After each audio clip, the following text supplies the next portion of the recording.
Welcome to the YouTube channel Botany for All. In today's video, I'm going to discuss about the syllabus of MSc Botany entrances of the various state universities as well as central universities across the India. So before moving on particularly to the syllabus of MSc Botany entrance, firstly we will understand the basic aspects of the life sciences.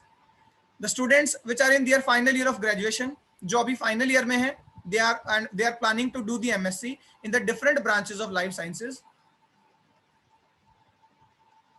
Right now, I am not only talking about the botany. The students which are doing a simple BSc Life Sciences, not the honors courses. So in the BSc Life Sciences course, all of the applied branches other than the botany and zoology are also included and studied by the students. Whereas अगर honors के बच्चों की बात करें, so honors students have a specialized subject like BSc Honors Botany, BSc Honors Zoology, BSc Honors Genetics, Microbiology and other branches. So generally the life sciences can be divided into three phases. Mainly तीन parts में इसको मैं divide कर सकता हूं, although it is not a standard classification, but यहां generally समझने के लिए टोटल तीन पार्ट्स में मैं इसको डिवाइड कर रहा हूं, botany, zoology and applied life sciences.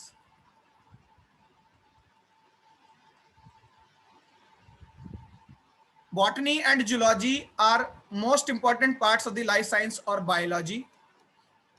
Sometimes the BSc Life Sciences is also referred as BSc Medical, okay, in some places. So BSc Life Sciences is mainly comprises of three parts: botany, zoology and applied life sciences. The botany and zoology you all know because you all are the student of BSc Life Sciences. The botany is the branch in which we deal about the plants mainly, the structure, the metabolic function and the plant kingdom, means the diversity, okay, plants kingdom. In zoology as well, the animals, animal structures, animals metabolism as well as animals kingdom is discussed. Whereas this is the largest branch these days, that is the applied life sciences. So other than the core botany and the core zoology, the remaining applied subjects or the technical subjects are included in the applied life science. ठीक है, जैसे cell biology, जैसे कि molecular biology, जैसे कि genetics, like core biochemistry, not the biochemical cycles that are included in the human physiology or plant physiology, but general biochemistry, the structure of the biomolecules mainly. Okay, some other branches like ecology. However, somehow ecology is mostly studied in the botany and somehow also studied in the zoology as well, but we are separately placing it in the applied life sciences. Biotechnology, all the branches of the biotechnology like gene cloning, genetic engineering,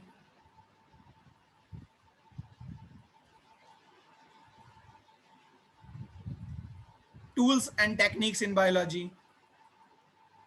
There are various processes, tools and techniques that are used in the biological process. So those are also studied under the biotechnology. And kind of these branches. These are some technical branches. Moreover, we will discuss in the detail in the this video, same video. अभी video में जैसे जैसे आगे चलेंगे और कुछ technical subjects की हम बात करेंगे मेन. तो ये सब तो है अप्लाइड ब्रांचेस जो कॉमन है बॉटनी एंड जूलॉजी के लिए. ठीक है, इकोलॉजी एंड इवोल्यूशन भी लिख सकते हैं हम यहाँ पर. So these are some branches or these are some applied life sciences branches which are common for the botany as well as the zoology. अगर आप ऑनर्स कोर्सेज भी कर रहे हैं तो इन सभी सब्जेक्ट्स को हमें पढ़ना पड़ता है. एक और लिख देता हूं इसमें, बायो इन्फॉर्मेटिक्स,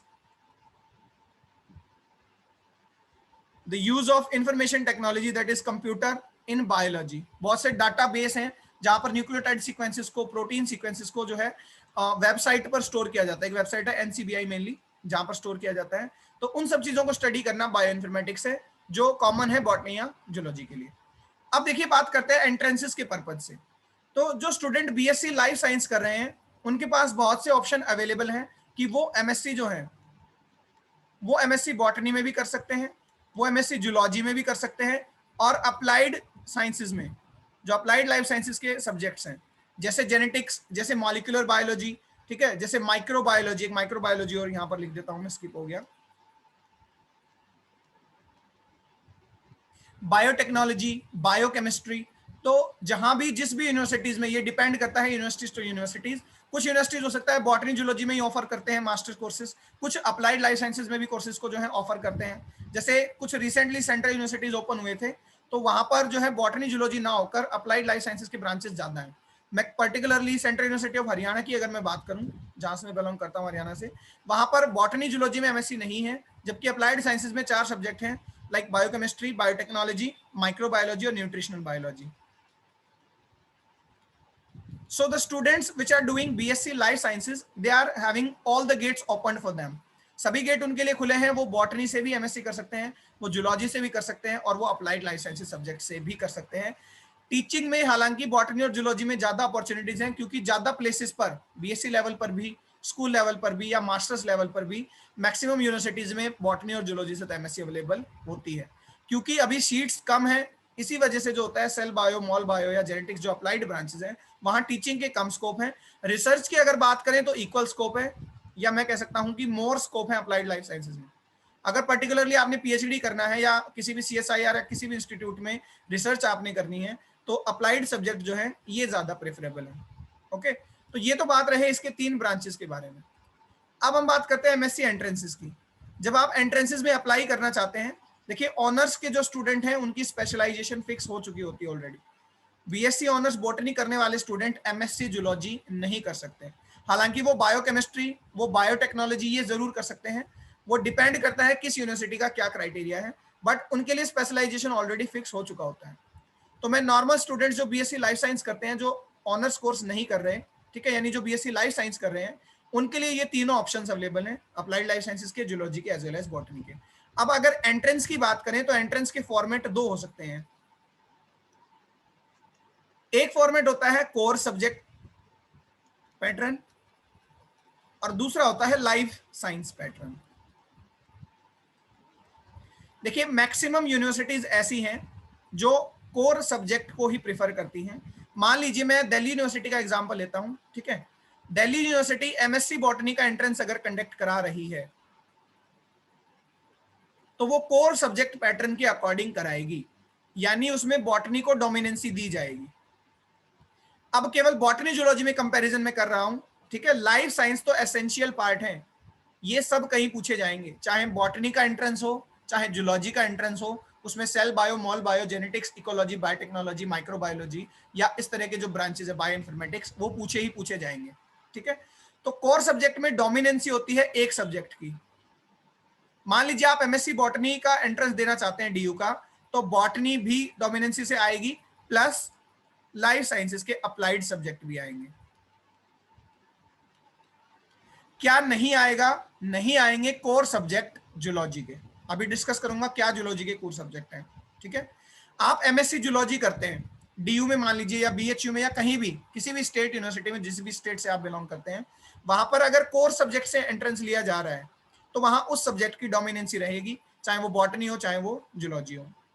रेयरली ऐसा पैटर्न भी फॉलो किया जाता है, जैसे हरियाणा में पहले क्या होता था, एक कॉमन एंट्रेंस जो है कंडक्ट कराती थी एमडीयू, ठीक है, कॉमन एंट्रेंस टेस्ट.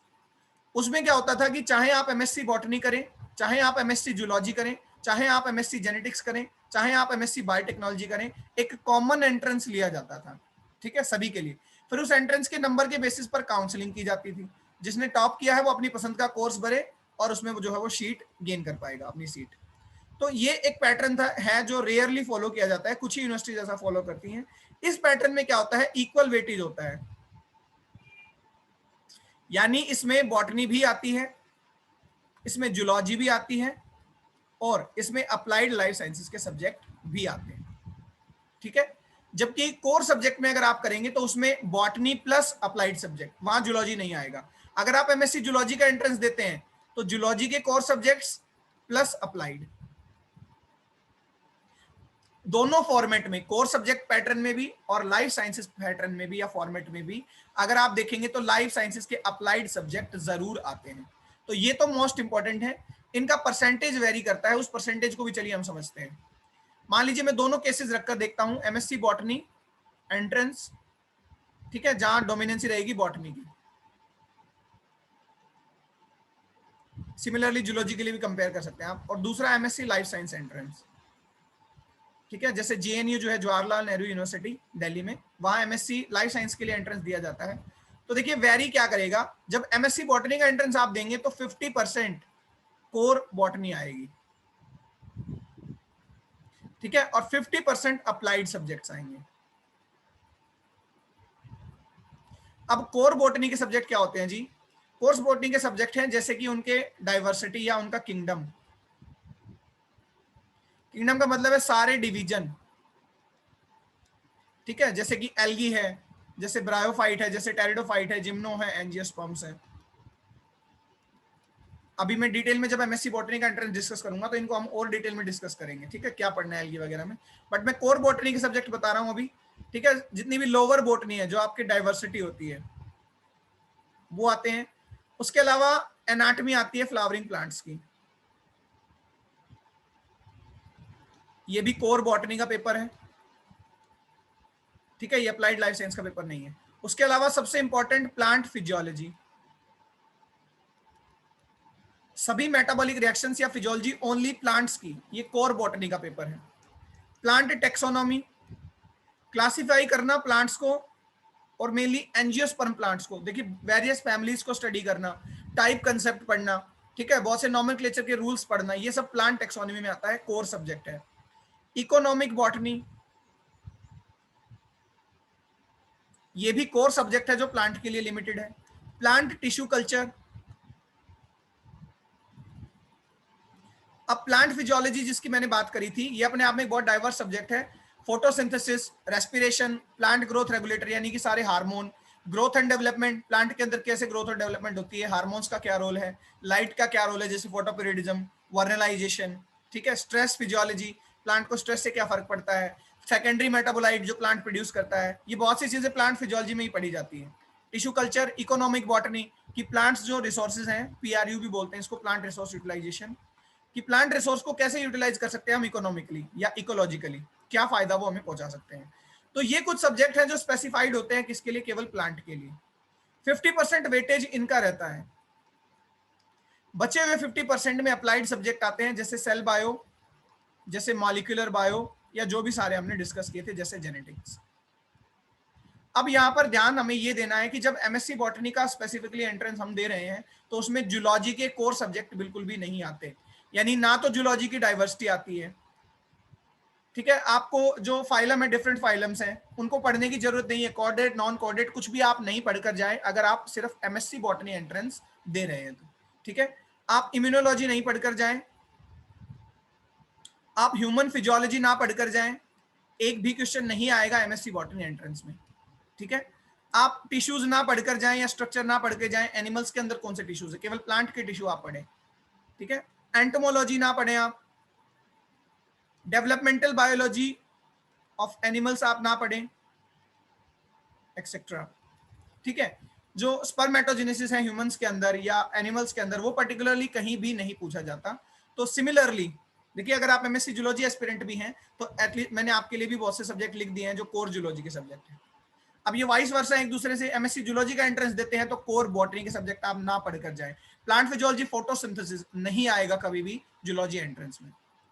आता क्या है कॉमन, अप्लाइड सब्जेक्ट कॉमन आते हैं। यस, सेल बायो आएगी, मॉल बायो आएगी, जेनेटिक्स आएगी, बायोकेमिस्ट्री आएगी, और वो कॉमन रहेगी बॉटनी के लिए भी एज वेल एज जूलॉजी के लिए भी, ठीक है। मैक्सिमम या ऑलमोस्ट ऑल पोर्शन क्या रहेगा, कॉमन। तो एक पैटर्न तो ये है, जब आप स्टैंडर्ड कोई भी एंट्रेंस, सिंगल एंट्रेंस देते हैं, जैसे एमएससी बॉटनी एंट्रेंस जब आप दे रहे हैं, तो 50% कोर बॉटनी और 50% अप्लाइड लाइफ साइंसेज आता है। अब दूसरे केस की बात करते हैं, जब आप एमएससी लाइफ साइंस का एंट्रेंस दे रहे हैं, तो इसमें 70% से या इससे भी ज्यादा कभी कभी ये वेटेज चला जाता है अप्लाइड लाइफ साइंसेस को, ठीक है। 15% पोर्शन चला जाता है जूलॉजी को। अब इस 15% में भी सारी चीजें जूलॉजी की, यानी किंगडम भी, ठीक है, और कोर सब्जेक्ट्स भी, जैसे ह्यूमन फिजियोलॉजी, जैसे इवोल्यूशन, जैसे अप्लाई, जैसे डेवलपमेंटल बायोलॉजी ऑफ एनिमल्स, ठीक है। सिमिलरली 15% बॉटनी को, यानी plant kingdom plus plant physiology या कोर सब्जेक्ट्स जो बॉटनी के हैं, ठीक है। तो maximum questions MSc life science में 70 से 80% तक भी वेरी कर सकते हैं, वो अप्लाइड ब्रांचेस से आएंगे। यानी अगर आप बॉटनी या जूलॉजी में स्पेशल नहीं जाना चाहते केवल, ठीक है, आप लाइफ साइंसेज जैसे बायोटेक में आप जाना चाहते हैं, ठीक है, तो जो कॉमन एंट्रेंस आता है उसमें maximum portion applied life science का आएगा। अब वो भी डिपेंड करता है यूनिवर्सिटी टू यूनिवर्सिटीज। कई बार क्या होता है, मान लीजिए केवल एमएससी बायोटेक का एंट्रेंस लेती हैं कुछ यूनिवर्सिटीज, तो वहां वो नो डाउट, अब वो प्लांट किंगडम या एनिमल किंगडम नहीं देंगे, वहां वो नो डाउट देंगे तो अप्लाइड लाइफ साइंसेज ही, लेकिन उसमें भी बायोटेक का पोर्शन बढ़ा देंगे। एमएससी माइक्रोबायो का आप एंट्रेंस देना चाहते हैं तो वो माइक्रोबायो का पोर्शन बढ़ा देंगे। बायोकेमिस्ट्री का देना चाहते हैं तो अप्लाइड लाइफ साइंसेज में वो बायोकेमिस्ट्री का पोर्शन को इंक्रीज कर देंगे। तो जनरली एमएससी लाइफ साइंसेज के एंट्रेंस कॉमन होते हैं, जैसे मैंने सेंट्रल यूनिवर्सिटी का भी बताया था, वहां 70 से 80% अप्लाइड लाइफ साइंस आती है, यानी कि सेल बायोलॉजी, यानी कि मॉलिक्यूलर बायोलॉजी, जेनेटिक्स और बायोकेमिस्ट्री या इसी तरह के सब्जेक्ट्स। तो ये दो फॉर्मेट है। आई होप इनसे भी आपको जो है हेल्प होगी। अगर आप लाइफ साइंसेज में जाना चाहते हैं तो आप बहुत ज्यादा मेहनत ना करें प्लांट किंगडम पढ़ने में, या प्लांट टेक्सोनमी पढ़ने में, या प्लांट एनाटॉमी पढ़ने में, या एंटोमोलॉजी या डेवलपमेंटल बायोलॉजी पढ़ने में। आप फोकस करें अप्लाइड सब्जेक्ट्स पर ज्यादा, ठीक है। अगर आप एमएससी बॉटनी एंट्रेंस में जाना चाहते हैं तो आप जूलॉजी के सब्जेक्ट्स को नेग्लेक्ट कर दें बिल्कुल, ठीक है। जूलॉजी के जो कोर जूलॉजी के सब्जेक्ट है उनको बिल्कुल नेग्लेक्ट कर दें। आप बॉटनी, कोर बॉटनी पढ़ें, प्लस आप अप्लाइड ब्रांचेस पढ़ें। तो अप्लाइड ब्रांचेस बिल्कुल एसेंशियल पार्ट है। तो सबसे पहले मैं स्टार्ट करता हूं अप्लाइड ब्रांचेस से ही, कि हमें क्या पढ़ना चाहिए और किस वे में पढ़ना चाहिए, ठीक है। तो एमएससी बॉटनी एंट्रेंस की मैं बात कर रहा हूं अब पर्टिकुलरली।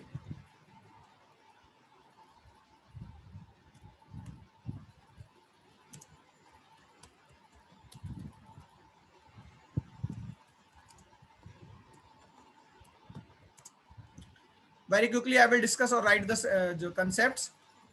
जितना भी आपने बीएससी में पढ़ा होता है, मोस्टली देखिए हर एक यूनिवर्सिटीज अपने यूजी का सिलेबस इस तरह से डिजाइन करती है कि मैक्सिमम कंसेप्ट्स को वो क्या है कवर अप कर पाए। फिर भी अलग अलग स्पेसिफाइड यूनिवर्सिटीज का एक अलग अलग स्पेसिफाइड सिलेबस भी होता है जो कि 99 या 95% तक मैच ही करता है ऑलमोस्ट। मान लीजिए स्टेट यूनिवर्सिटीज की भी बात करें कि हरियाणा की जो स्टेट यूनिवर्सिटीज हैं उनका सिलेबस भी under graduation syllabus of Delhi university या किसी और यूनिवर्सिटी से मैच करता है। हो सकता है एक दो टॉपिक जो होते हैं वो एक्स्ट्रा दिए हों किसी भी पर्टिकुलर यूनिवर्सिटी में, तो वो वेरी कर सकते हैं। देखिए अप्लाइड ब्रांचेस में सबसे पहले पढ़ना चाहिए cell biology.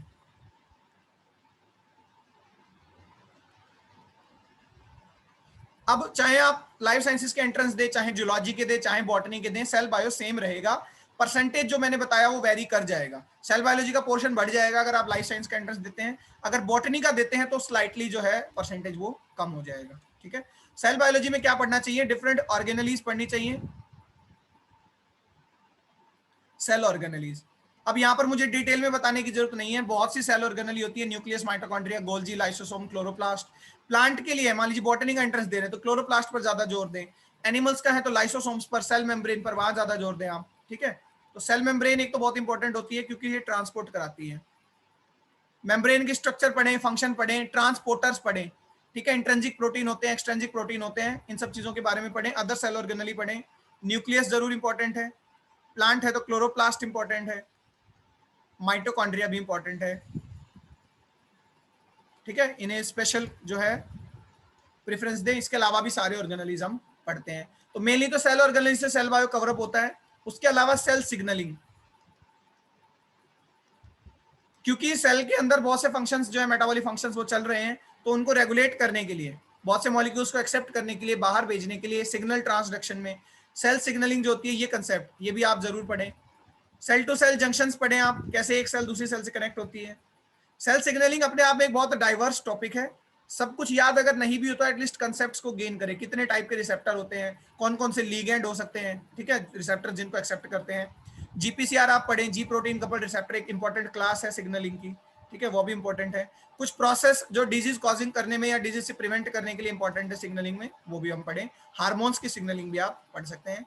Cell junctions animals में पढ़ें, मेनली एक सेल दूसरी सेल से किस तरह से कनेक्टेड है। प्लांट में प्लाज्मोडेस्माटा होते हैं, एनिमल्स में गैप जंक्शन है, एडेरेंट जंक्शन है, टाइट जंक्शंस हैं, ठीक है। ये सब जो है कंसेप्ट्स पढ़ें।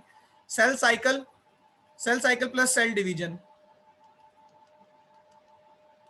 सेल साइकिल में फेजेस पढ़नी है, G1 G2 एम फेज पढ़ना है, रेगुलेशन पढ़ना है, साइक्लिन CDK पढ़ना है, चेक पॉइंट्स पढ़ने हैं। सेल डिवीजन में माइटोसिस मियोसिस पढ़ना है, फेजेस पढ़ने हैं, ठीक है। इसके अलावा जूलॉजी में ज्यादा प्रेफरेंस दिया जाता है कैंसर को। सेल के अंदर कैंसर पढ़ सकते हैं हम, ठीक है। आजकल बॉटनी में भी पूछा जाता है, ऐसा नहीं है कि किसी बॉटनी एंट्रेंस में नहीं आता। तो ये कुछ कंसेप्ट है मेनली जो सेल पर बेस्ड है, सेल बायोलॉजी पर। साइटोलॉजी में ये सारे अपने आप में ब्रॉड टॉपिक हैं, सेल सिग्नलिंग, सेल जंक्शंस, जितना आप पढ़ सकते हैं, जिस लेवल का आपने यूजी में पढ़ा है उसको पढ़ें, देखिए कहाँ क्वेश्चंस आते हैं, आप पीवाईक्यू जरूर करें हर एक यूनिवर्सिटी से, जिस भी यूनिवर्सिटी के लिए आप जो है, देखिए सभी यूनिवर्सिटीज के लिए तो सब बच्चे अप्लाई करते नहीं, जो आपकी टारगेट यूनिवर्सिटीज हैं उसके 1-2 साल के पेपर जरूर देखें, आपको आइडिया लग जाएगा किस लेवल के क्वेश्चन पूछे जाते हैं। तो ये कुछ ऐसे टॉपिक है जहां से क्वेश्चन आते ही आते हैं 100%। माइटोसिस मियोसिस से 100% क्वेश्चन आता है, ठीक है, कैंसर से 100% क्वेश्चन आता है, चेक पॉइंट से, साइक्लिन सीडीके से 100% क्वेश्चन आते हैं, सिग्नलिंग से 100% क्वेश्चन आते हैं दिल्ली यूनिवर्सिटी में, तो ठीक है, और ऑर्गेनेलीज तो आप जानते ही हैं, वेरियसली रैंडमली कहीं से भी क्वेश्चंस को पूछा जा सकता है। तो सबसे पहले सेल बायोलॉजी जो है ये पढ़ना चाहिए। इसके अलावा भी कुछ 1-2 टॉपिक हो सकते हैं, अभी हो सकता है मेरे माइंड में नहीं हो, but main topic cell biology में यही होते हैं जिनको पढ़ा जाता है। जब ऑर्गेनेलीज की बात कर लेते हैं तो ट्रैफिकिंग जो है, ठीक है, फैगोसाइटोसिस, एंडोसाइटोसिस, वो सेल मेम्ब्रेन में ही आ जाता है सारा, यानी सेल ट्रांसपोर्ट, जो मॉलिक्यूल्स का ट्रांसपोर्ट है सेल के अंदर, वो भी जो है मेम्ब्रेन के अंदर ही पढ़ते हैं। मान लीजिए फोटोसिंथेसिस की बात करें, जब आप क्लोरोप्लास्ट पढ़ेंगे तो फोटोसिंथेसिस भी इनडायरेक्टली पढ़ा जाएगा, माइटोकॉन्ड्रिया पढ़ेंगे तो रेस्पिरेशन भी पढ़ा जाएगा इनडायरेक्टली, ठीक है। न्यूक्लियस जब पढ़ेंगे तो डीएनए आरएनए के बारे में सारी इंफॉर्मेशन हमें पता चलती है, जो सेपरेटली है मॉलिक्यूलर बायोलॉजी में भी पढ़ते हैं। तो ये था first cell biology. Quickly next हम डिस्कस करते हैं, नेक्स्ट जो पढ़ना चाहिए वो होता है मॉलिक्यूलर बायोलॉजी।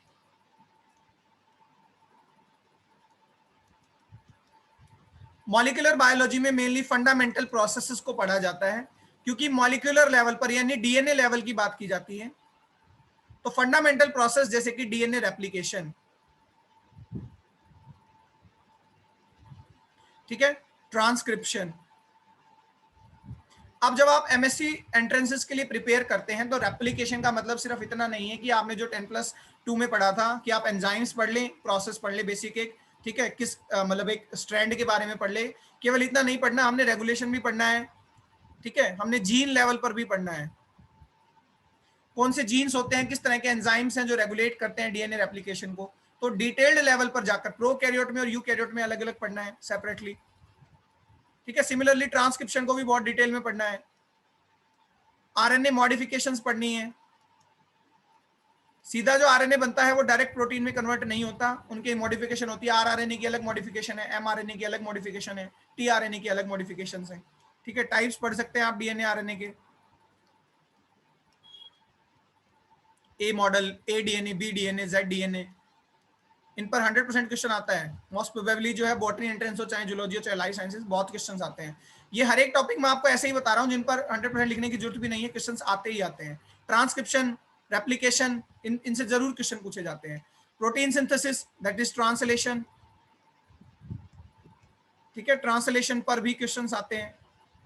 अब ट्रांसलेशन का भी रेगुलेशन भी, कुछ इनहिबिटर्स भी, कुछ केमिकल होते हैं, बहुत सी एंटीबायोटिक्स होती है आजकल, इन पर भी क्वेश्चन आते हैं, ठीक है। एंटीबायोटिक्स क्या करती है, इनहिबिट करती है इन प्रोसेसेस को, तो उन एंटीबायोटिक्स के नाम पूछे जा सकते हैं, किस लेवल पर वो इनहिबिट करता है ये पूछे जा सकते हैं। ट्रांसलेशन के अंदर, प्रोटीन सिंथेसिस के अंदर पोस्ट ट्रांसलेशन मॉडिफिकेशन पूछे जाते हैं, प्रोटीन्स की पैकेजिंग कैसे होती है, पोस्ट ट्रांसक्रिप्शनल मॉडिफिकेशन भी पूछे जाते हैं, जीन एक्सप्रेशन पूछा जाता है, जीन एक्सप्रेशन यूकैरियोट में भी, प्रोकैरियोट में भी। यूकैरियोट में कुछ प्रोसेस होते हैं जैसे आपका एसिटाइलेशन है, ठीक है, तो इस तरह से क्वेश्चन आ सकते हैं। और प्रोकैरियोट में भी जीन एक्सप्रेशन में लैक ओपेरॉन, ट्रिप्टोफान ओपेरॉन, ये हॉटस्पॉट क्वेश्चन है दोनों, लैक ओपेरॉन और ट्रिप्टोफान ओपेरॉन पर मोस्ट प्रोबेबली क्वेश्चन आता ही है, चाहे वो बॉटनी एंट्रेंस की बात करें, चाहे वो जूलॉजी एंट्रेंस की बात करें या लाइफ साइंस एंट्रेंस की बात करें। तो ये कुछ हॉटस्पॉट टॉपिक्स हैं जो 100% नेसेसरली पूछे ही जाते हैं। टाइप ऑफ डीएनए हो गया, लैकोपेरॉन हो गया, ट्रिप्टोफान ओपेरॉन हो गया, और फंडामेंटल प्रोसेस हो गए। तो ये बात हो गई मॉलिक्यूलर बायोलॉजी की, आफ्टर दी सेल बायोलॉजी। तीसरा, आप बायोकेमिस्ट्री पढ़ें, हालांकि बायोकेमिस्ट्री को आप सेल से पहले भी पढ़ सकते हैं। बायोकेमिस्ट्री, यहां पर मैं कोर बायोकेमिस्ट्री की बात कर रहा हूं, बायोमॉलिक्यूल्स की, ठीक है। फंडामेंटल प्रोसेस अलग अलग हैं जो आपके एनर्जेटिक साइकिल्स होते हैं, जैसे फोटोसिंथेसिस में, रेस्पिरेशन में, वो आप चाहें तो प्लांट फिजियोलॉजी में भी पढ़ सकते हैं। यहां बायोमॉलिक्यूल्स की स्ट्रक्चर पढ़ें, उनकी प्रॉपर्टीज पढ़ें, उनका सिंथेसिस, उनका ब्रेकडाउन पढ़ें,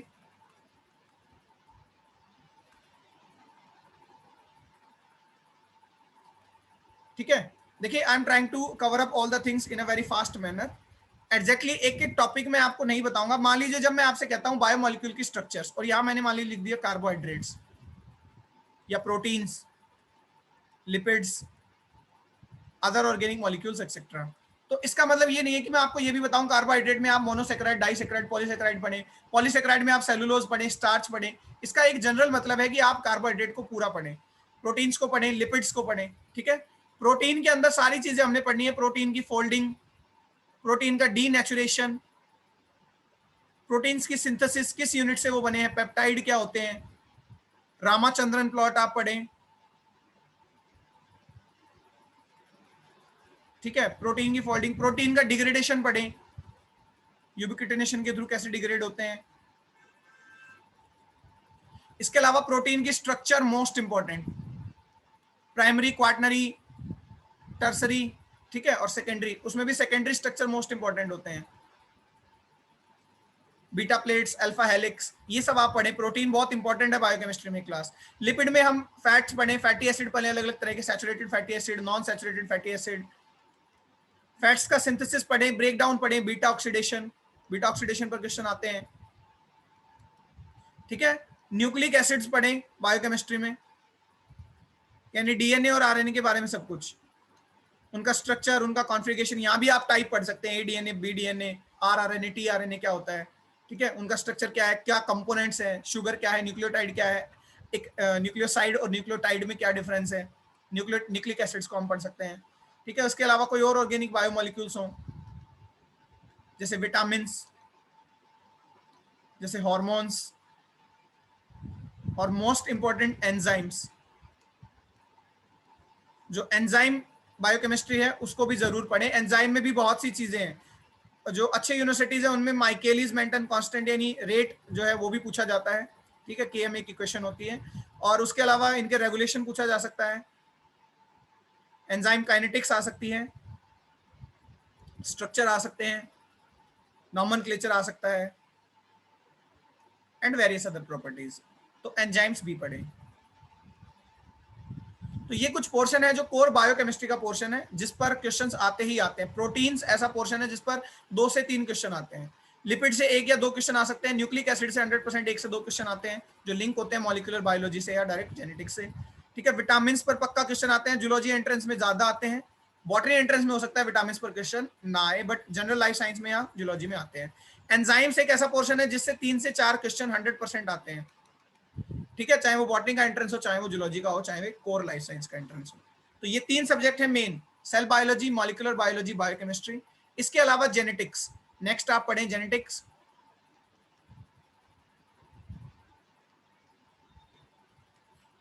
देखिए हो सकता है एक आध रैंडम टॉपिक मैं भी स्किप कर जाऊं क्योंकि मैं माइंडसेट से बता रहा हूं, बट मोस्टली जो पूछे जाते हैं वो मैं आपको बता रहा हूं। जेनेटिक्स में सिंपल मेंडेलियन जेनेटिक्स आती है, ठीक है, मेंडल के लॉ क्या है, मेंडल ने क्या एक्सपेरिमेंट किए थे, टेस्ट क्रॉस क्या है, एपिस्टेसिस क्या है, या जीन इंटरेक्शंस क्या है, क्रोमोसोमल थ्योरी ऑफ इनहेरिटेंस आ सकती है, ठीक है, रिकॉम्बिनेशन पर क्वेश्चन आते हैं, ये बहुत इंपॉर्टेंट है। कुछ मॉडल्स हैं रिकॉम्बिनेशन के अंदर, जैसे हॉलिडे मॉडल है, ठीक है, होमोलोगस रिकॉम्बिनेशन है, इस तरह के क्वेश्चन रिकॉम्बिनेशन पर बनते हैं। उसके अलावा न्यूमेरिकल आते हैं कुछ यूनिवर्सिटीज में, सिंगल क्रॉसओवर पर, डबल क्रॉसओवर पर, ये भी बहुत ज्यादा इंपॉर्टेंट है। और प्रोबेबिलिटीज आती हैं कि कितने परसेंटेज, कितना रेशियो बच्चों का जो है वो डिजीज पर मतलब क्या होगा, कैरी करेगा। पेडिग्री आ सकती है, पेडिग्री बहुत कॉमन है, ये भी पूछी जाती है मोस्टली। लाइफ साइंसेज एंट्रेंस में पेडिग्री जरूर आती है, या जेनेटिक्स में प्रोबेबिलिटी के क्वेश्चन जरूर आते हैं। गैमीट फॉर्मेशन पर क्वेश्चन आ सकते हैं इजीली, कितने गैमीट्स बनते हैं उसका एक फॉर्मूला होता है, हेट्रोलोगस, जितने भी पेयर हैं 2 टू द पावर n, मान लीजिए 3 पेयर हेट्रोलोगस हैं तो 2 की पावर 3, 8 टोटल गैमीट बनेंगे। इस तरह के क्वेश्चन आ सकते हैं। इसके अलावा पॉपुलेशन जेनेटिक्स आ सकती है, जो कहीं ना कहीं जो है इकोलॉजी से लिंक होती है। जेनेटिक्स में एक बार आप जो है 1 मिनट वेट करें, मैं आपको देखकर बताता हूँ और क्या पूछा जाता है जेनेटिक्स में।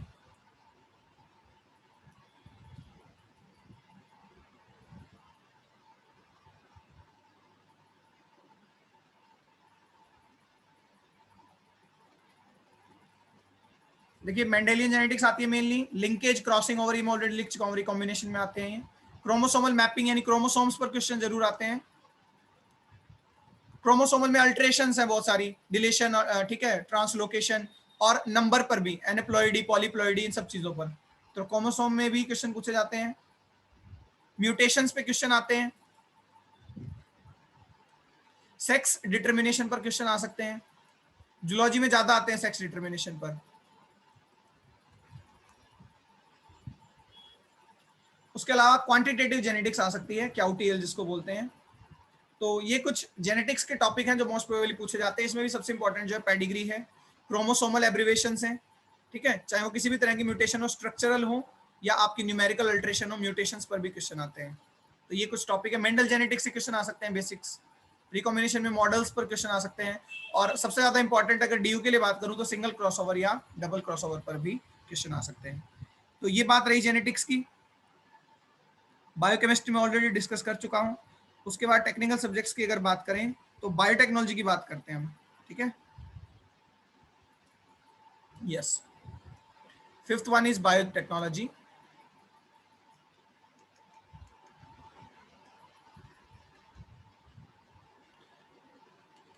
देखिए बायोटेक्नोलॉजी भी अपने आप में एक डाइवर्स सब्जेक्ट है। उसमें एटलीस्ट हम क्या पढ़े, उसमें जीन क्लोनिंग पर।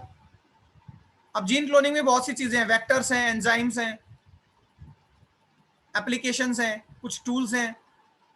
तो ये सारे जीन क्लोनिंग के एसेशन पार्ट है। जीन क्लोनिंग जो है जेनेटिक इंजीनियरिंग भी हम जनरली बोलते हैं। कुछ बेसिक डिफरेंस हैं जो मैं आने वाली वीडियोस में डिस्कस भी करूंगा।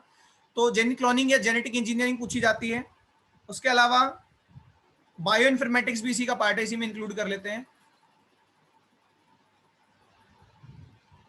देखिए बायो इन्फॉर्मेटिक्स जो है वो भी एक मॉडर्न डे सब्जेक्ट है लाइफ साइंस के अंदर, कि कंप्यूटर्स का यूज कैसे किया जाता है, और मेनली एक डाटाबेस तैयार करने के लिए। ह्यूमन जीनोम प्रोजेक्ट आप जानते हैं चल रहा है, या किसी भी ऑर्गेनिज्म का जो न्यूक्लियोटाइड है उसका डाटाबेस कहीं तो हम स्टोर करें। तो प्रोटीन, आरएनए, डीएनए या बहुत सारे टूल्स के लिए एक वेबसाइट बना दी गई है एनसीबीआई, या बायो इन्फॉर्मेटिक्स की मेन वेबसाइट है एनसीबीआई। वहां से ऑपरेट किए जाते हैं डाटाबेसेस को। अलग अलग डाटाबेस है, जैसे ब्लास्ट है, स्विस प्रोट है। तो इनके ऊपर भी क्वेश्चन आते हैं। डायरेक्ट क्वेश्चन भी आ सकते हैं कि भाई कौन सा डाटाबेस किस चीज के लिए है, या डिटेल में भी क्वेश्चन आ सकते हैं। तो बायो इन्फॉर्मेटिक्स भी आप जरूर रेफर करें बायोटेक्नोलॉजी के अंदर। उसके अलावा टिश्यू कल्चर। देखिए टिश्यू कल्चर एनिमल्स का भी है, प्लांट्स का भी है, वो डिपेंड करेगा बॉटनी का एंट्रेंस है या जूलॉजी का। तो मेनली बॉटनी के एंट्रेंस में प्लांट टिश्यू कल्चर ज्यादा आता है। बायोटेक्नोलॉजी में ऑर्गेनिज्म को मॉडिफाई किया जाता है, जेनेटिकली मॉडिफाई, जीएम, ठीक है, जेनेटिकली मॉडिफाइड ऑर्गेनिज्म। बट जो टिश्यू कल्चर है उसके अंदर उसके टिश्यूज या ऑर्गन्स बनाए जाते हैं। देखिए प्लांट को सिंथेसाइज करना टिश्यू कल्चर से किया जाता है, जबकि यानी कल्चर कराना, जबकि मॉडिफाई करने का काम बायोटेक्नोलॉजी यानी जीन क्लोनिंग से किया जाता है। तो ये दोनों ब्रांचेस अलग अलग हैं। मोस्टली चीजें ओवरलैप करती हैं क्योंकि सारा काम लैब वर्क है। तो टिश्यू कल्चर के हम different sterilization technique, lab equipments क्या है और क्या क्या हम इसके अंदर करते हैं, माइक्रो प्रोपेगेशन करते हैं, एंथर कल्चर करते हैं, अलग अलग तरह के कल्चर किए जाते हैं। कैलस फॉर्मेशन के साथ या विदाउट कैलस फॉर्मेशन यानी डायरेक्ट भी कल्चर किए जा सकते हैं। इन सब चीजों पर क्वेश्चन आते हैं। एक्स प्लांट क्या होता है, कॉमनली ये पूछा जाता है। वो पार्ट जिससे पूरा प्लांट बना लिया जाए उसको एक्स प्लांट बोलते हैं। एक बहुत कॉमन वर्ड है टोटीपोटेंसी। टोटीपोटेंसी पर भी क्वेश्चन आते हैं कि टोटीपोटेंसी क्या होती है। ये प्लांट का एक यूनिक फीचर है जिसकी वजह से टिश्यू कल्चर पॉसिबल हो पाया है। बायोटेक्नोलॉजी में ही अगर और बात करें, कुछ और टॉपिक्स में बताता हूं दिल्ली यूनिवर्सिटी के सिलेबस से रेफर करके आपको। तो टूल्स एंड टेक्निक्स,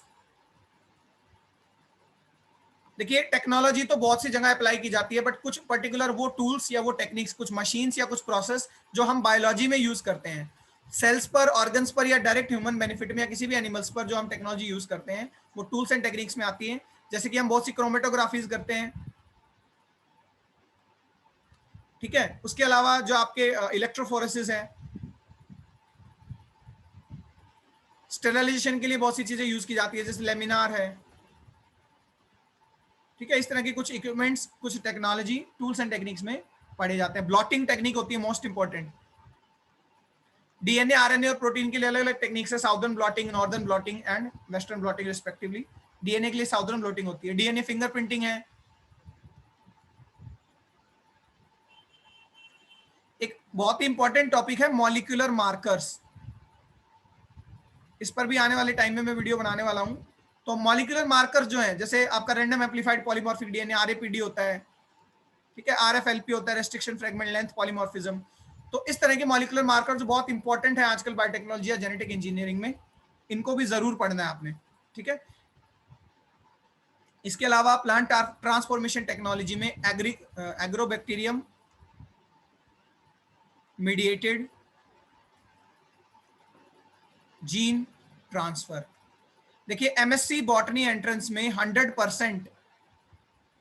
100% इस टॉपिक से एक क्वेश्चन जरूर आता है, ज्यादा भी आ सकते हैं, क्योंकि जीन क्लोनिंग जब कराई जाती है तो प्लांट्स के अंदर जीन ट्रांसफर के लिए, यानी किसी जीन को अगर प्लांट के अंदर ट्रांसफर कराना है तो सबसे बेस्ट वेक्टर होता है एग्रोबैक्टीरियम बैक्टीरिया।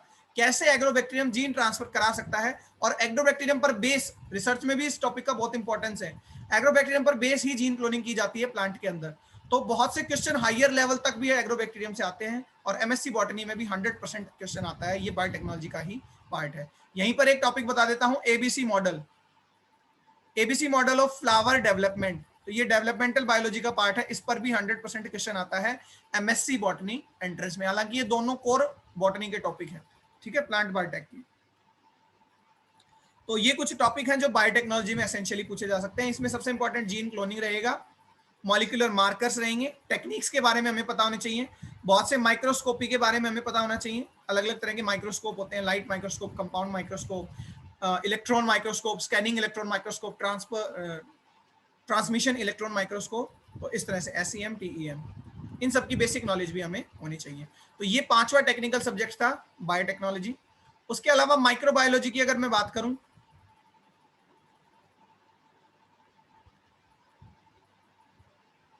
तो माइक्रोबायोलॉजी में मेनली एल्गी, हालांकि प्लांट किंगडम में पढ़ते हैं, बट जो यूनिसेलुलर एल्गी हैं उनको माइक्रोबायोलॉजी में पढ़ा जाता है। माइक्रो का मतलब जो माइक्रो ऑर्गेनिजम्स के साथ डील करें। वायरस का बहुत सा पोर्शन आता है, virus is a important topic, virus का स्ट्रक्चर, वायरस का लाइफ साइकिल, जो है आपका ट्रांसडक्शन यानी कि लाइटिक लाइसोजेनिक साइकिल, कैसे इनको वैक्सीन के लिए यूज किया जाता है, आजकल कोरोना वायरस बहुत ट्रेंडिंग में, उसकी वायरस के लिए खुद कैसे वायरस को किल किया जाता है, कैसे उनका कोड प्रोटीन हटाया जाता है, जेनेटिक मटेरियल को जो है इनएक्टिव किया जाता है।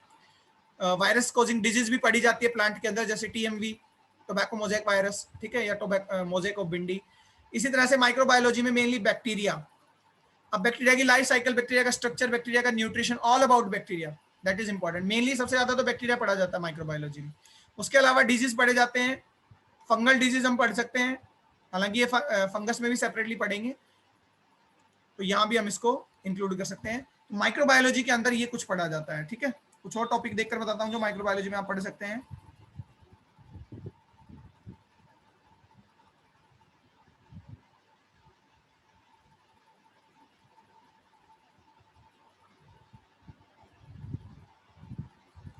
देखिए disease already I have discussed.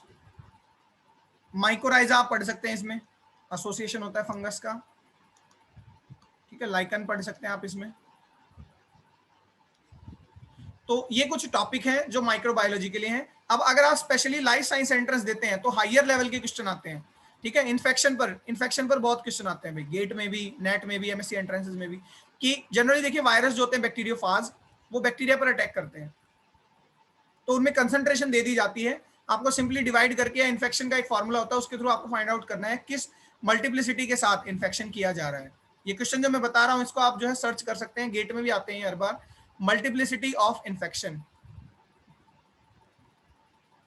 ये टॉपिक एक इंपॉर्टेंट टॉपिक है, जनरली एमएससी बॉटनी एंट्रेंस में हो सकता है नहीं पूछा जाए, क्योंकि वहां माइक्रोबायोलॉजी का पोर्शन जो है वो बहुत कम होता है।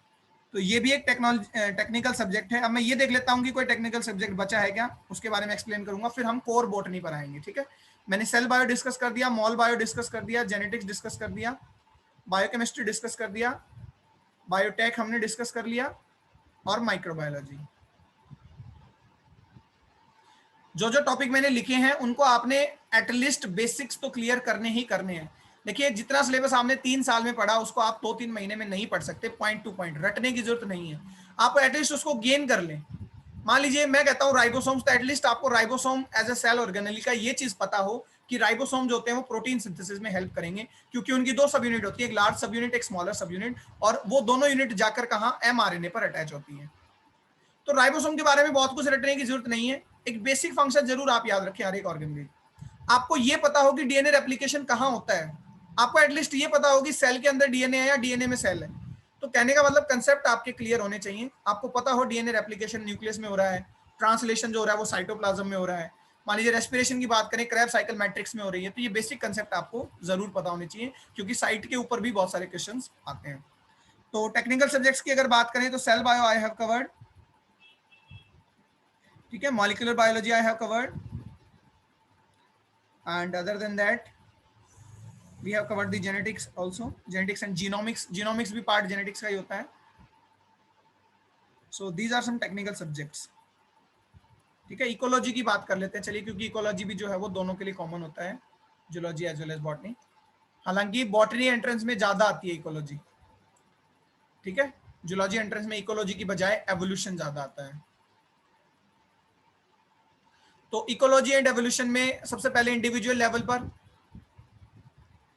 इकोलॉजी क्या होती है, बेसिक्स इकोलॉजी के क्या लेवल ऑफ ऑर्गेनाइजेशन है, इंडिविजुअल क्या है, पॉपुलेशन क्या है, कम्युनिटी क्या होती है, ये सब आपने पढ़ने हैं. स्ट्रक्चर पढ़ना है यानी इकोसिस्टम पढ़ना है.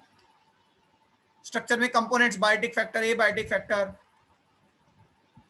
उनका इंटरेक्शन आपस में यानी फूड चेन, फूड वेब, ये सब चीजें हमने पढ़नी है. लेवल्स पढ़ने हैं, primary level, secondary level, trophic level पढ़ने हैं. ठीक है, उसके अलावा आपको पॉपुलेशन इकोलॉजी पढ़नी है. पॉपुलेशन को कौन कौन से कैरेक्टर रेगुलेट करते हैं. ठीक है, पॉपुलेशन का रेगुलेशन क्या है, बढ़ रही है घट रही है तो क्या फैक्टर हैं. उसके अलावा ग्रोथ कर्व्स पढ़ने हैं, पॉपुलेशन की ग्रोथ कर्व, जैसे जे shape growth curve, S shape growth curve. Population genetics भी यहीं पढ़ सकते हो आप. इसी तरह से कम्युनिटी इकोलॉजी. अब नेक्स्ट लेवल की बात करें कम्युनिटी की, तो और कुछ कैरेक्टर्स बढ़ जाते हैं, सिंथेटिक पैरामीटर्स हैं, एनालिटिकल पैरामीटर्स हैं कम्युनिटी के, वो हमने पढ़ने हैं. इंडिविजुअल इकोलॉजी में लेवल्स पढ़ लिए. तो इस तरह से बेसिक इकोलॉजी आप पढ़ सकते हो. कुछ और टॉपिक मैं आपको बताता हूँ इकोलॉजी में, other than the evolution.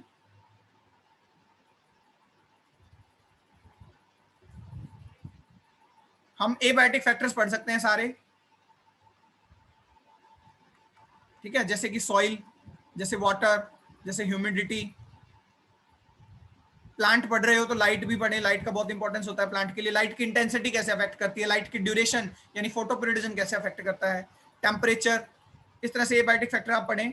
Ecosystem पढ़ें. फंक्शनल एस्पेक्ट्स जैसे मैंने बताया, प्रोडक्टिविटी जरूर, आजकल प्रोडक्टिविटी पे बहुत क्वेश्चन आते हैं. Primary productivity, secondary productivity,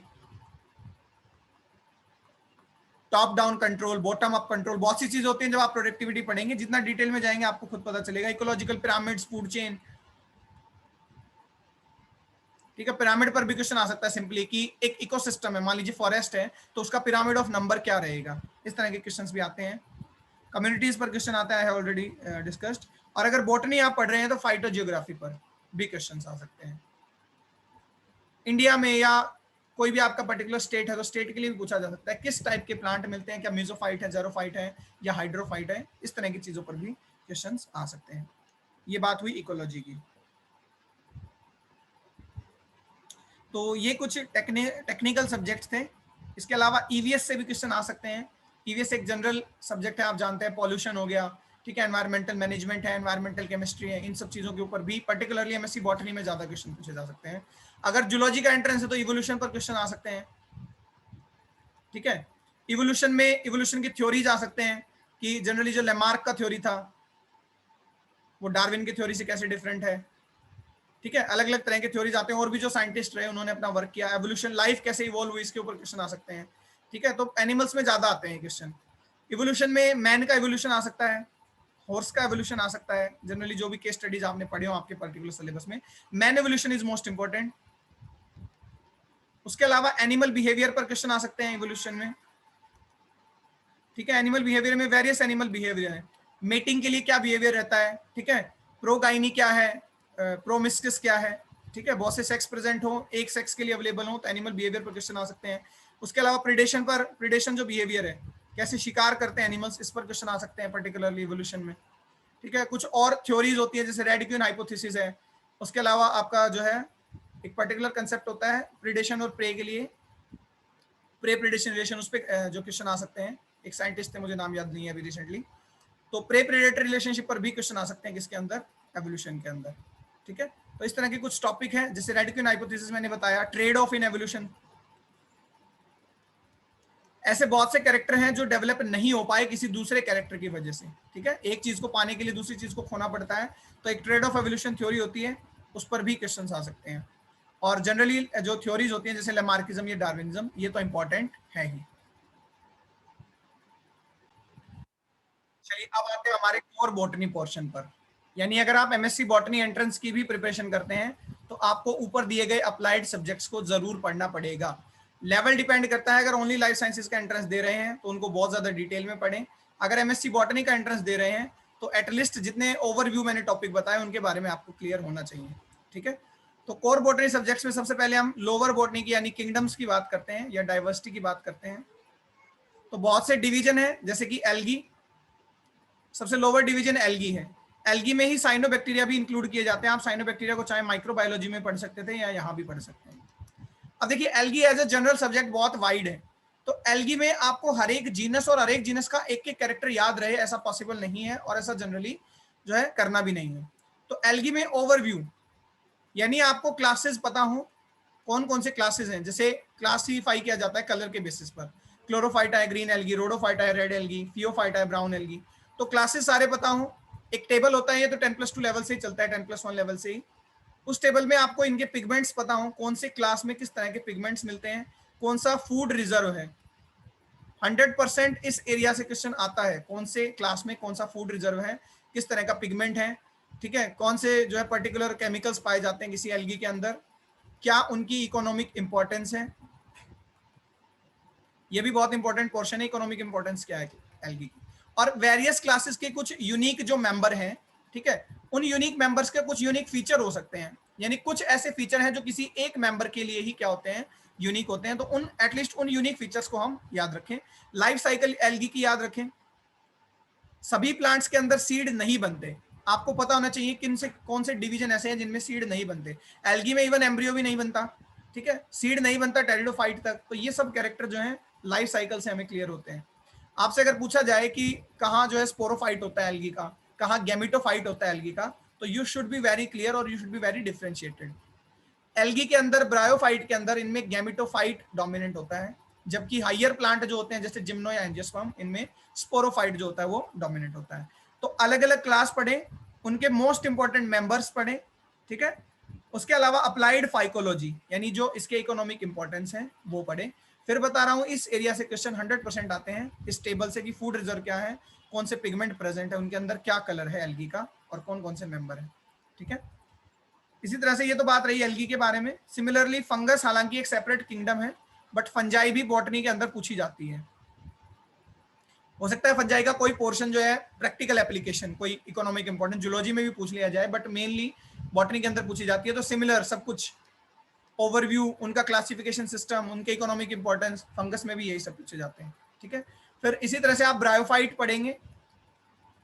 bryophyte में वही लाइफ साइकिल इंपॉर्टेंट है, एक ओवरऑल लाइफ साइकिल याद कर लें, वो कॉमन रहेगा सभी मेंबर्स सभी क्लासेस के लिए, ठीक है। कुछ वेरिएशन जो आती है वो इंडिविजुअल लेवल पर आप पढ़ पाएंगे। सभी जीनस ना पढ़े, मोस्ट इंपॉर्टेंट जीनस पढ़े, जैसे मार्केंशिया पढ़ें आप, रिक्सिया पढ़ें, एंथोसिरोस पढ़ें, स्फैगिनम पढ़ें, ठीक है। ब्रायोफाइट के अंदर ये कुछ जीनस है, फ्यूनेरिया भी पढ़ सकते हैं चाहे तो, ये जो है इंपॉर्टेंट जीनस है। आप जब ब्रायोफाइट पोर्शन पर आएंगे आपको खुद रिकॉल हो जाएगा कि हाँ कौन सा मेंबर जो है वो इंपॉर्टेंट है। इकोनॉमिकली स्फैगिनम इंपॉर्टेंट है, इससे पीट मॉस बनता है, फ्यूल की तरह उसको यूज करते हैं। तो इकोनॉमिक इंपॉर्टेंस पर भी क्वेश्चन आता है ब्रायोफाइट के। ब्रायोफाइट पायोनियर सक्सेशन में भी हेल्प करते हैं, यानी जब इकोलॉजिकल सक्सेशन होता है तो वहां भी ब्रायोफिटिक स्पीसीज आती हैं। तो सिमिलरली अब यहां पर सभी के लिए, चाहे टेरिडोफाइट्स हो, चाहे जिम्नोस्पर्म्स हो, चाहे एंजियोस्पर्म्स हो। चलिए एंजियोस्पर्म को हम बाद में डिस्कस करेंगे क्योंकि उसके लिए एक अलग सब्जेक्ट बनाया गया है। इन सभी डिविजन्स को आपने सारी चीजें पढ़नी है, ओवरव्यू, इनके क्लासिफिकेशन, इनके अंदर कोई पर्टिकुलर चीज पाई जा रही है, इकोनॉमिक इंपॉर्टेंस है वो पढ़ना है, लाइफ साइकिल पढ़नी है, इनकी एनाटमी भी आप पढ़ सकते हैं। जैसे वेसल्स की बात करें तो वेसल जो होते हैं, हालांकि वो एनाटमी में भी हम पढ़ लेंगे, वेसल जिम्नोस्पर्म में नहीं होते हैं, एंजियोस्पर्म में होते हैं। तो आपको ये चीज बिल्कुल क्लियर होनी चाहिए। एमएससी बॉटनी एंट्रेंस में 3 से 4 क्वेश्चन केवल इसी चीज पर आते हैं कि क्या ये चीज ब्रायोफाइट में है, या आपको कुछ कैरेक्टर दे देंगे। फॉर एग्जांपल कैरेक्टर दे दिए गए वैस्कुलर टिश्यू, सीड, फ्लावर। तो वैस्कुलर टिश्यू टेरिडोफाइट में भी होते हैं, जिम्नो में भी, एंजियो में। हमें नहीं पता किस डिवीजन की बात कर रहा है। सीड आते ही हमें पता चल गया या तो जिम्नो है या एंजियो है, क्योंकि टेरिडोफाइट में सीड नहीं है। और फ्लावर लिखते ही हमें पता चल गया कि हाँ एंजियोस्पर्म में फ्लावर होते हैं, जिम्नो में फ्लावर नहीं होते। तो इसका मतलब वो डिवीजन क्या है, एंजियोस्पर्म से। तो ये कैरेक्टर आप तभी रिकॉल कर पाएंगे जब आप लाइफ साइकिल से अवेयर होंगे। तो जनरल लाइफ साइकिल एटलीस्ट सभी की पढ़ें आप, सभी किंगडम्स की। जिम्नोस्पर्म्स के अंदर एक चीज पढ़ी जाती है, फॉसिल जिम्नोस्पर्म्स। फॉसिल टेरिडोफाइट या फॉसिल ब्रायोफाइट नहीं पढ़े जाते, जिम्नो पढ़े जाते हैं, इसलिए मैंने आपको ये बता दिया है कि जिम्नो में ये एक्स्ट्रा पोर्शन है, ठीक है।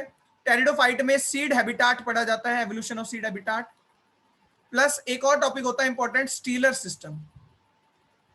जो वेस्कुलर बंडल थे, जाइलम फ्लोएम थे, उनका जो उद्गम हुआ था, उनका जो अराइज हुआ था, वो टेरिडोफाइट से हुआ था।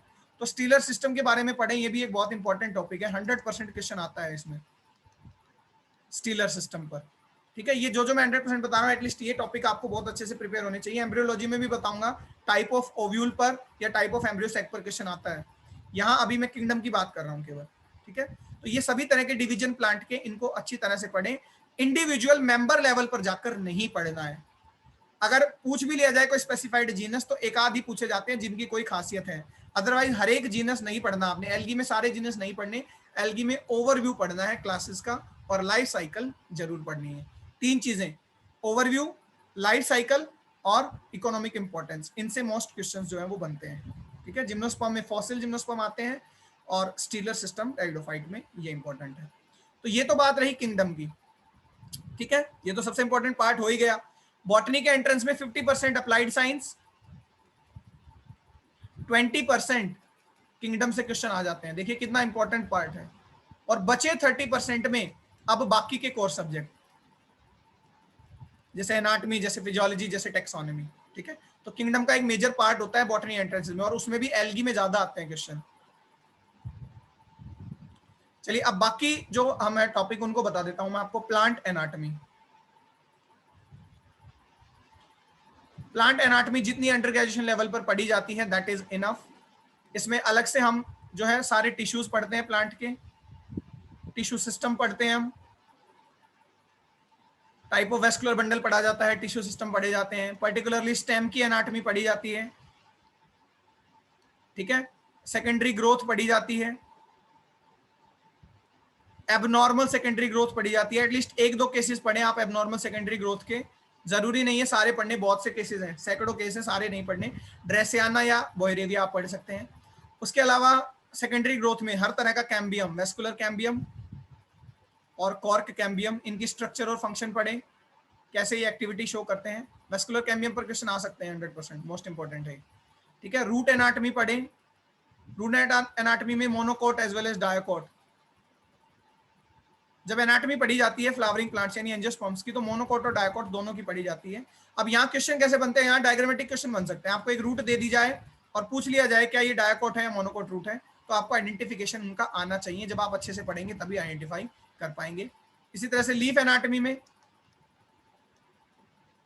ठीक है, लीफ सेनेसेंस यहाँ पढ़ सकते हैं, फिजियोलॉजी में भी आप पढ़ सकते हैं, तो इन पर क्वेश्चन आते हैं। रूट एनाटॉमी में सेकेंडरी ग्रोथ भी पढ़ी जाती है, रूट में एक तरह की एबनॉर्मल ग्रोथ है क्योंकि कैम्बियम बाद में अराइज होता है। एप्लीकेशंस पढ़े जाते हैं एनाटॉमी के, कि एनाटॉमी काम कहाँ आती है। कुछ केस स्टडी है कि एनाटॉमी को यूज करके किस तरह से जो है एप्लीकेशन से डिफरेंट ब्रांचेस में इसको यूज किया जाता है। तो प्लांट एनाटॉमी बहुत इंपॉर्टेंट सब्जेक्ट है कोर बॉटनी में। इससे एटलीस्ट 3 से 4 क्वेश्चन जरूर बनते हैं एमएससी बॉटनी एंट्रेंस में। इससे ज्यादा भी बन सकते हैं, बट एटलीस्ट 3 से 4 क्वेश्चन जरूर बनते हैं अकेले प्लांट एनाटॉमी से। So other than the kingdom, plant anatomy is very important. Plant anatomy के बाद प्लांट टेक्सोनोमी।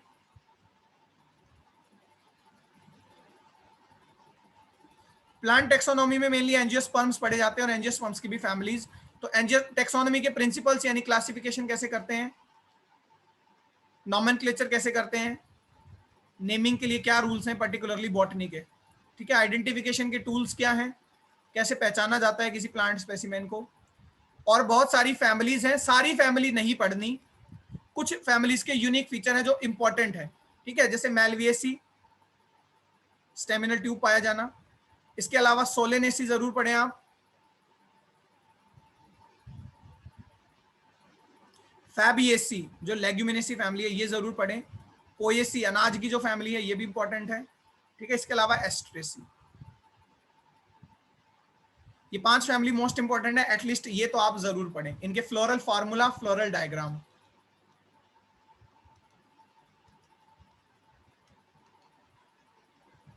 तो टेक्सोनॉमी में मेनली इन्हीं चीजों के साथ डील किया जाता है। एक टाइप कंसेप्ट है, इस पर सीएसआईआर नेट तक भी क्वेश्चन आते हैं। प्लांट स्पेसिमेंस को जब सेलेक्ट किया जाता है तो टाइप पर बेस होते हैं, तो टाइप कंसेप्ट भी जो है 100% आता है एक क्वेश्चन। टेक्सोनॉमी में 3 से 4 क्वेश्चन आते हैं एनाटॉमी की तरह, तो ये भी एक इंपॉर्टेंट पार्ट है।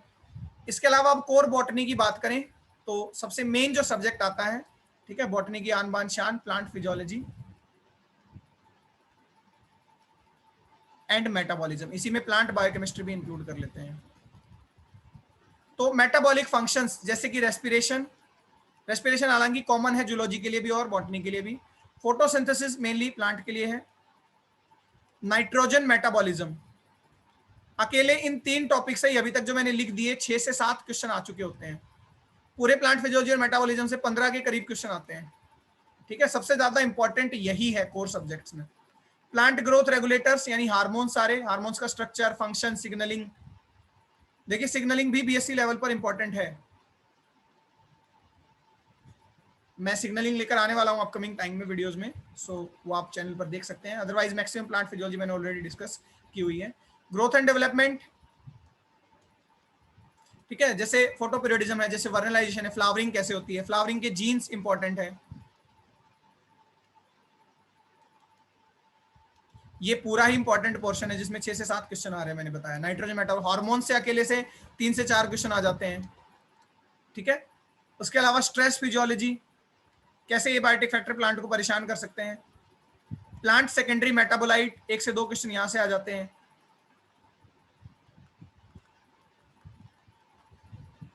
तो ये मोस्ट इंपॉर्टेंट पेपर है प्लांट फिजियोलॉजी एंड मेटाबॉलिज्म। इसमें कुछ जो कोर बायोकेमिस्ट्री पोर्शन है वो हम बायोकेमिस्ट्री में डिस्कस करते हैं, जैसे लिपिड है, जैसे एंजाइम्स हैं, वो यहाँ का पार्ट नहीं है essential. So this is the most important subject which is generally comprises of 10 to 15 questions, ठीक है। इससे ज्यादा भी आ सकते हैं, इससे 1-2 क्वेश्चन कम भी आ सकते हैं। सो सबसे इंपॉर्टेंट पार्ट है ये।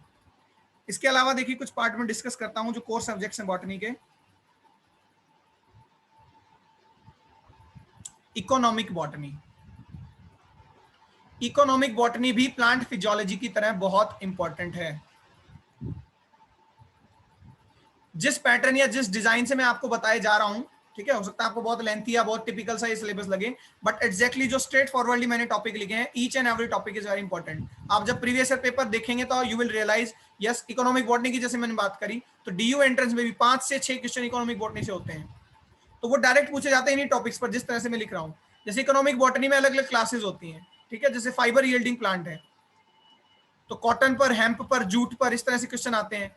टिम्बर यील्डिंग प्लांट्स पर क्वेश्चन आते हैं जिनसे लकड़ी मिलती है, साल है, शीशम है, टीक है, ठीक है। इसी तरह से बेवरेजेस जो प्लांट होते हैं, चाय कॉफी, उन पर क्वेश्चन आते हैं। और भी बहुत से रिसोर्सेज हैं, जैसे आपका सीरियल से मिल, अनाज जितने भी हैं, दालें होती हैं, लेग्यूम्स, इन पर क्वेश्चन आ सकते हैं। अब वो बॉटनिकल नेम पर आ सकते हैं, अक्रेंस पर आ सकते हैं, कौन सा जो है प्लांट का बॉटनिकल नेम क्या है, या पर्टिकुलर जो कोई चीज है वो किस प्लांट से मिल रही है, ठीक है। इसमें सेकेंडरी मेटाबोलाइट्स में भी क्वेश्चन आ सकते हैं, वो इसी का ही पार्ट है एक तरह से। ऑल्दो प्लांट फिजियोलॉजी में भी हमने पढ़ा था कि कौन सा केमिकल किस प्लांट के अंदर मिलता है, तो ये सब इकोनॉमिक बॉटनी में आता है। अलग अलग क्लासेस हैं, बहुत सी क्लास होती हैं, fibre yielding plant, timber yielding plant and so on, तो सारे जो है वो इंपॉर्टेंट है। Anatomy already I have discussed, ecology I have already discussed, taxonomy I have discussed, taxonomy भी बहुत इंपॉर्टेंट पार्ट था कोर बायोलॉजी का, बॉटनी का।